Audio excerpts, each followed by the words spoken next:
Chapter 24. The Sign of the Cooking Pot. On January 15, during the 9th year of King Jehoiachin's captivity, this message came to me from the Lord. Son of man, write down today's date, because on this very day the king of Babylon is beginning his attack against Jerusalem. Then give these rebels an illustration with this message from the sovereign Lord. Put a pot on the fire and pour in some water. Fill it with choice pieces of meat, the rump and the shoulder, and all the most tender cuts. Use only the best sheep from the flock, and heap fuel on the fire beneath the pot. Bring the pot to a boil, and cook the bones along with the meat. Now this is what the sovereign Lord says. What sorrow awaits Jerusalem, the city of murderers. She is a cooking pot whose corruption can't be cleaned out. Take the meat out in random order, for no piece is better than another. For the blood of her murderers is splashed on the rocks. It isn't even spilled on the ground where the dust could cover it. So I will splash her blood on a rock for all to see, an expression of my anger and vengeance against her. This is what the sovereign Lord says. What sorrow awaits Jerusalem, the city of murderers. I myself will pile up the fuel beneath her. Yes, heap on the wood. Let the fire roar to make the pot boil. Cook the meat with many spices, and afterward burn the bones. Now set the empty pot on the coals. Heat it red hot. Burn away the filth and corruption. But it's hopeless. The corruption can't be cleaned out. So throw it into the fire. Your impurity is your lewdness and the corruption of your idolatry. I tried to cleanse you, but you refused. So now you will remain in your filth until my fury against you has been satisfied. I, the Lord, have spoken. The time has come, and I won't hold back. I will not change my mind, and I will have no pity on you. You will be judged on the basis of all your wicked actions, says the sovereign Lord. The death of Ezekiel's wife. Then this message came to me from the Lord. Son of man, with one blow I will take away your dearest treasure. Yet you must not show any sorrow at her death. Do not weep. Let there be no tears. Groan silently, but let there be no wailing at her grave. Do not uncover your head or take off your sandals. Do not perform the usual rituals of mourning or accept any food brought to you by consoling friends. So I proclaimed this to the people the next morning, and in the evening my wife died. The next morning I did everything I had been told to do. Then the people asked, "What does all this mean? What are you trying to tell us?" So I said to them, "A message came to me from the Lord, and I was told to give this message to the people of Israel. This is what the sovereign Lord says. I will defile my temple, the source of your security and pride, the place your heart delights in. Your sons and daughters, whom you left behind in Judea, will be slaughtered by the sword. Then you will do as Ezekiel has done. You will not mourn in public or console yourselves by eating the food brought by friends. Your heads will remain covered, and your sandals will not be taken off. You will not mourn or weep, but you will waste away because of your sins. You will mourn privately for all the evil you have done. Ezekiel is an example for you. You will do just as he has done, and when that time comes, you will know that I am the Lord."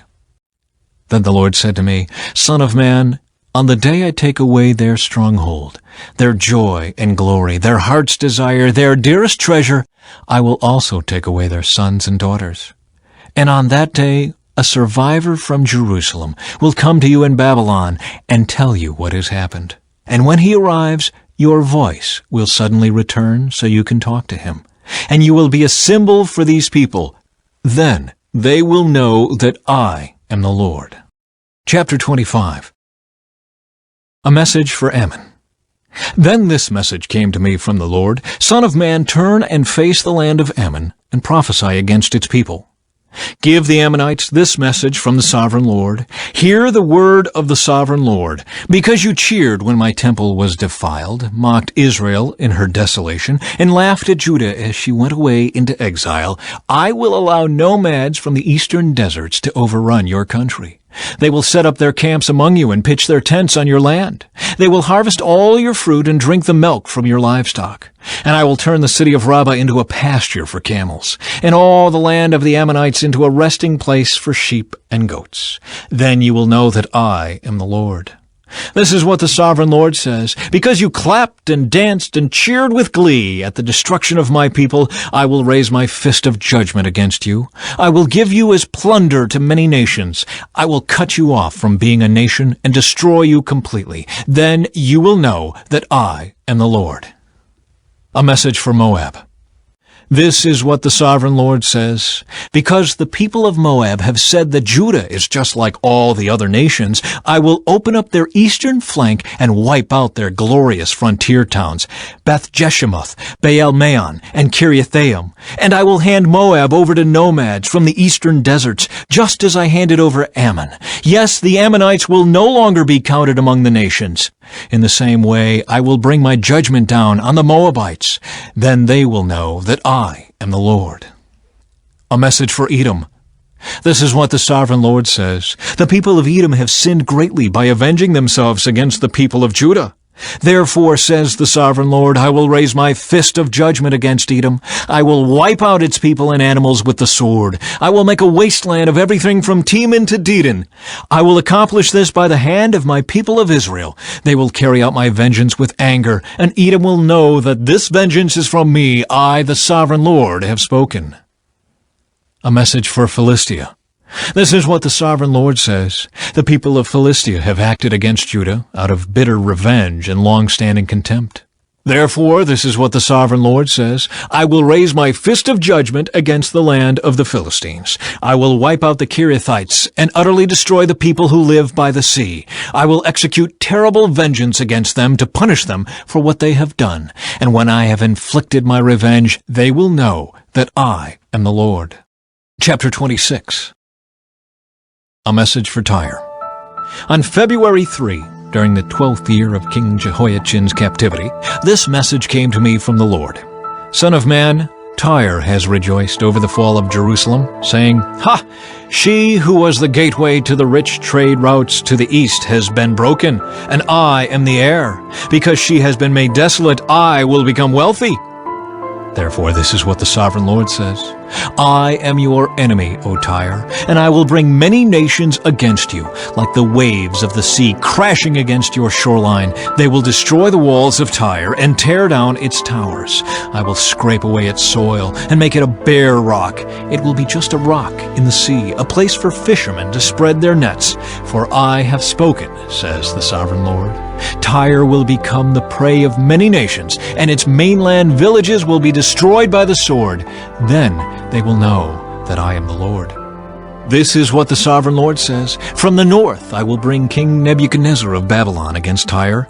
He is king of kings and brings his horses, chariots, charioteers, and great army. First, he will destroy your mainland villages. Then he will attack you by building a siege wall, constructing a ramp, and raising a roof of shields against you. He will pound your walls with battering rams and demolish your towers with sledgehammers. The hooves of his horses will choke the city with dust, and the noise of the charioteers and chariot wheels will shake your walls as they storm through your broken gates. His horsemen will trample through every street in the city. They will butcher your people, and your strong pillars will topple. They will plunder all your riches and merchandise and break down your walls. They will destroy your lovely homes and dump your stones and timbers and even your dust into the sea. I will stop the music of your songs. No more will the sound of harps be heard among your people. I will make your island a bare rock, a place for fishermen to spread their nets. You will never be rebuilt, for I, the Lord, have spoken. Yes, the sovereign Lord has spoken. The effect of Tyre's destruction. This is what the sovereign Lord says to Tyre. The whole coastline will tremble at the sound of your fall, as the screams of the wounded echo in the continuing slaughter. All the seaport rulers will step down from their thrones and take off their royal robes and beautiful clothing. They will sit on the ground trembling with horror at your destruction. Then they will wail for you, singing this funeral song. O famous island city, once ruler of the sea, how you have been destroyed! Your people, with their naval power, once spread fear around the world. Now the coastlands tremble at your fall. The islands are dismayed as you disappear. This is what the Sovereign Lord says. I will make Tyre an uninhabited ruin, like many others. I will bury you beneath the terrible waves of enemy attack. Great seas will swallow you. I will send you to the pit to join those who descended there long ago. Your city will lie in ruins, buried beneath the earth, like those in the pit who have entered the world of the dead. You will have no place of respect here in the land of the living. I will bring you to a terrible end, and you will exist no more. You will be looked for, but you will never again be found. I, the Sovereign Lord, have spoken.